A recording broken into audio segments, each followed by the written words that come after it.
Fondo La Actualidad Internacional para este miércoles 27 de agosto. Comenzamos en Colombia. Miguel Uribe Londoño, padre del asesinado senador Miguel Uribe Turbay, lanzó este martes su postulación a la presidencia de Colombia por el Partido Centro Democrático para las elecciones del próximo año 2026. Es una precandidatura presidencial. En esta oportunidad, el padre de Uribe Turbay promete continuar el legado de su hijo. Hoy anuncio mi candidatura presidencial porque creo en un destino distinto. Un destino donde las madres vean a sus hijos crecer libres, donde los jóvenes no tengan que huir, donde los abuelos mueran en paz, rodeados de amor y no de miedo. Y en especial, como lo decía Miguel, un destino en el que los padres no tengamos que enterrar a nuestros hijos. Colombianos, hoy les hablo desde la herida más profunda que puede sufrir un ser humano. La de un padre que despidió a su hijo asesinado por sus ideas. Una herida que no voy a permitir que me doblegue, porque de ese dolor ha nacido una fuerza indestructible. Pongo a disposición de los colombianos mi experiencia y mi trabajo para concentrar nuestros esfuerzos en resolver el principal clamor de este país: la inseguridad. El acto de lanzamiento de la candidatura se realizó en una plaza del Congreso frente al Palacio Presidencial en Bogotá, bajo estrictas medidas de seguridad. Las autoridades han capturado a 6 sospechosos del crimen de Miguel Uribe Turbay, incluido un menor señalado como autor material del disparo, mientras investigan a los posibles autores intelectuales. El gobierno de Petro apunta como principal hipótesis a la disidencia de las FARC, conocida como la Segunda Marquetalia. Uribe Londoño, un político conservador con trayectoria en el Consejo de Bogotá y el Senado, disputará la candidatura del Centro Democrático frente a otros 4 aspirantes. Prometió que su campaña se enfocará en recuperar la seguridad en Colombia rumbo a las elecciones presidenciales de 2026. Y vamos ahora a Bolivia, porque un tribunal de ese país ordenó la liberación inmediata de la expresidenta interina Yanine Áñez y otros 12 imputados en el caso Sencata tras declararse incompetente para juzgar la causa. La resolución suspendió todas las medidas cautelares y remitió el proceso a la Asamblea Legislativa. El juez recalcó que Áñez debía ser restituida en su libertad de inmediato. Argumentó que mantenerla en la justicia ordinaria vulneraba derechos fundamentales por su condición de ex jefa de Estado. El caso Sencata se abrió por la represión de noviembre de 2019 en El Alto, tras la renuncia del expresidente Evo Morales, que dejó al menos 20 muertos y más de 200 heridos. La Comisión Interamericana de Derechos Humanos calificó estos hechos como una masacre. Las víctimas denunciaron este martes un manto de impunidad tras esta decisión judicial. Áñez enfrentaba desde 2024 un juicio ordinario marcado por cuestionamientos e irregularidades procesales. La exmandataria calificó la causa como una patraña y pidió reiteradamente que el expediente pase al legislativo, como acaba de suceder.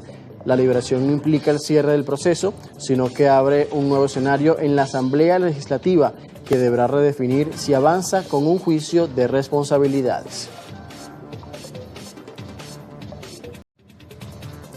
Y Bolivia no pasará por un ajuste severo para resolver la crisis, así lo afirmó Rodrigo Paz, el candidato centrista que se va a enfrentar al de derecha Jorge Tuto Quiroga en el balotaje presidencial del próximo 19 de octubre.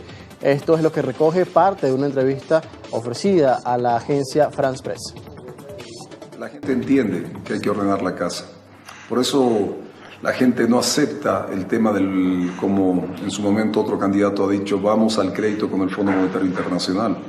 La gente dice, primero ordenemos la casa, veamos realmente qué nos hace falta y después hablemos con dicho fondo o hablemos con cualquier tipo de idea de crédito. Paz promete impulsar capitalismo popular en esta nación rica en gas y recursos de litio, pero con un 85% de informalidad laboral. Bolivia atraviesa una dura crisis económica con una inflación que rozó el 25% interanual en julio. El gobierno estatista de izquierda sostiene una onerosa política de subsidios a los combustibles que casi ha agotado las reservas de dólares. La falta de divisas ha disparado un tipo de cambio paralelo que duplica el valor oficial impuesto por el gobierno. Los bolivianos estamos como el eje central de la solución de los problemas. Bajar déficit, 1. 2, esta palabra no existe, pero la usan en la calle, asinceramiento del dólar, o sea, poner el dólar donde debe estar. 3, el Banco Central no debe ser la caja chica del gobierno, tiene que tener un rol claramente de manejo monetario claro, transparente. Ante el descalabro, el movimiento al socialismo dejará el poder después de 20 años. Sobre el proceso judicial que está en curso en contra del expresidente Evo Morales, acusado de un presunto caso de trata de una menor cuando era mandatario, Paz dijo que sus derechos se le van a respetar en función de las normas del sistema judicial, pero que se aplicarán con todo el rigor. Vamos a hacer una profunda reforma al sistema judicial, porque si bien la fijación es Evo por el ámbito político, pero si tú ves hoy día, 10 de cada 10 que están en la cárcel, 6 son detención preventiva. Durante los gobiernos de izquierda de Evo Morales y Luis Arce, hoy adversarios políticos, Bolivia fue uno de los más estrechos aliados del chavismo. Paz, aspirante presidencial de centro derecha, quien venció en la primera vuelta, afirmó que Venezuela vive bajo una dictadura y que respalda cualquier acción que le ayude a ese país a recuperar su democracia. Yo no comparto el criterio de acciones de este tipo, pero si ayuda a Venezuela a recuperar su democracia, no puedo más que respaldar todo aquello que le cambie la vida a los venezolanos, que por lo menos puedan decir, o que le respeten su voto, porque es el principio. En Bolivia no tenemos una democracia perfecta, pero por lo menos al momento de votar, esta última elección ha habido garantías. Eso no ocurre en Venezuela. Paz disputará con Quiroga el balotaje el 19 de octubre para definir el próximo mandatario de Bolivia, un país de 11.300.000 habitantes. Y vamos ahora a Brasil. El presidente Luis Ignacio Lula da Silva dijo este martes que Estados Unidos revocó la visa de su ministro de Justicia, una decisión que calificó de irresponsable en medio de una crisis diplomática con Washington. Quiero decir a Lewandowski que mi solidaridad y la de mi gobierno está con él, contra el gesto irresponsable de Estados Unidos de revocar su visa. El gobierno de Donald Trump ha impuesto aranceles punitivos contra Brasil, así como retiro de visas y sanciones financieras a altos funcionarios en reacción al juicio por presunto golpismo contra su aliado, el expresidente Jair Bolsonaro. De hecho, creo que están perdiendo la oportunidad de acoger a alguien con su competencia y capacidad. Creo que es una vergüenza para ellos, no para usted. Debería estar orgulloso. Lo que hizo para que odiaran tanto a Brasil que incluso le suspendieron la visa a nuestro ministro de Justicia. Estas acciones son inaceptables. Estas atitudes son inaceptables. La Fiscalía acusa a Bolsonaro de haber conspirado junto a varios colaboradores cercanos para mantenerse en el poder tras salir derrotado ante Lula en las elecciones de 2022. Paulo Figueiredo, un influencer brasileño residente en Estados Unidos, y Eduardo Bolsonaro, hijo del expresidente, quien también reside en ese país, llevan un intenso lobby ante el gobierno estadounidense para que adopten medidas contra las autoridades brasileñas por la acusación contra el expresidente. La situación judicial de Bolsonaro, que se declara inocente, ha suscitado fuertes tensiones entre Brasil y Estados Unidos. Vamos ahora a Medio Oriente. Cerca de 30 palestinos resultaron heridos este martes en medio de una operación militar israelí en Cisjordania, en los territorios palestinos. Esto ocurrió exactamente en el centro de Ramala. Según la Media Luna Roja, 8 personas recibieron impactos de bala, 14 resultaron heridas por balas de goma y 5 por metralla, mientras que decenas fueron atendidas por inhalación de gas. El ejército israelí señaló en un comunicado que la redada se dirigió contra una empresa de cambio de divisas acusada de transferir fondos al terrorista Hamas en Gaza. Durante la operación, las fuerzas confiscaron cientos de miles de shekels y detuvieron a 5 personas, lo que desató enfrentamientos con jóvenes que lanzaron piedras. Aunque Israel lleva a cabo operaciones frecuentes en Cisjordania, resulta poco habitual que actúe en pleno centro de ciudades como Ramala, sede de la autoridad palestina. Testigos relataron que las tropas se retiraron en horas de la tarde, dejando un fuerte despliegue de seguridad. La violencia en Cisjordania se ha intensificado desde el inicio en octubre de 2023. Según la autoridad palestina, al menos 972 palestinos han muerto durante este periodo, mientras que Israel reporta la muerte de 36 de sus ciudadanos, entre civiles y militares, en ataques y enfrentamientos.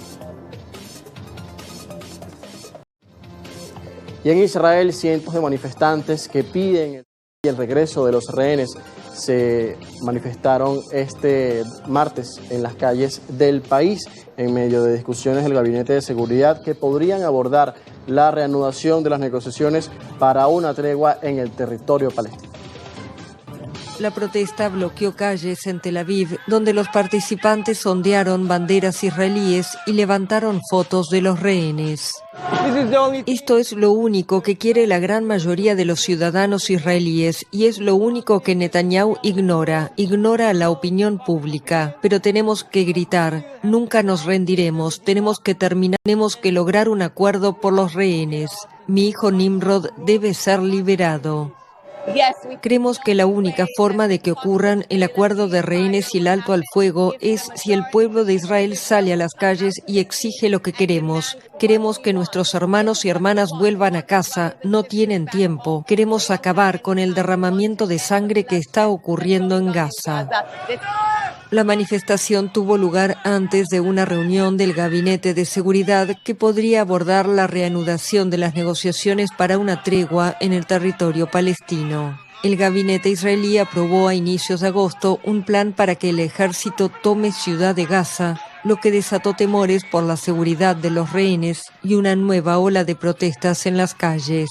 El grupo islamista Hamas, que gobierna Gaza, ha anunciado que aceptaba una nueva propuesta de tregua presentada por los mediadores Egipto, Qatar y Estados Unidos, la cual contemplaba la liberación escalonada de rehenes a lo largo de 60 días, a cambio de la liberación de presos palestinos en Israel.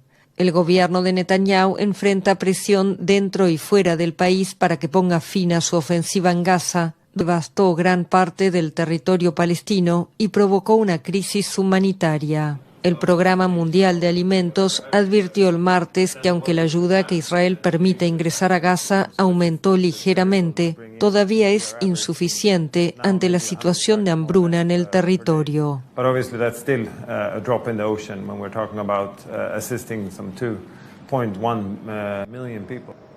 Vamos ahora a Francia. El gobierno del centrista François Bayrou afronta 2 semanas de agonía antes de la moción de confianza del 8 de septiembre, en la que defenderá un plan de recorte presupuestario que la oposición promete tumbar, con la vista puesta en la disolución de la Asamblea Nacional. El primer ministro, en el cargo desde diciembre y en minoría, anunció que se someterá a un voto de confianza en la Asamblea Nacional el 8 de septiembre. Su objetivo es obtener el respaldo a su plan de ahorro presupuestario de casi 44.000 millones de euros, con el que quiere empezar a atajar el elevado déficit de Francia y luego negociar las medidas de recorte. Pero la oposición ya anunció que buscará derrocar al gobierno. Eso incluye a la agrupación nacional de extrema derecha, la Francia insumisa de izquierda radical, los ecologistas y los comunistas. El equipo del primer ministro esperaba alcanzar un compromiso con los socialistas, pero su líder también dijo que votarían en contra. El martes, Bayrou pidió a los diputados de la oposición que reflexionen y que renuncien a sus reflejos espontáneos.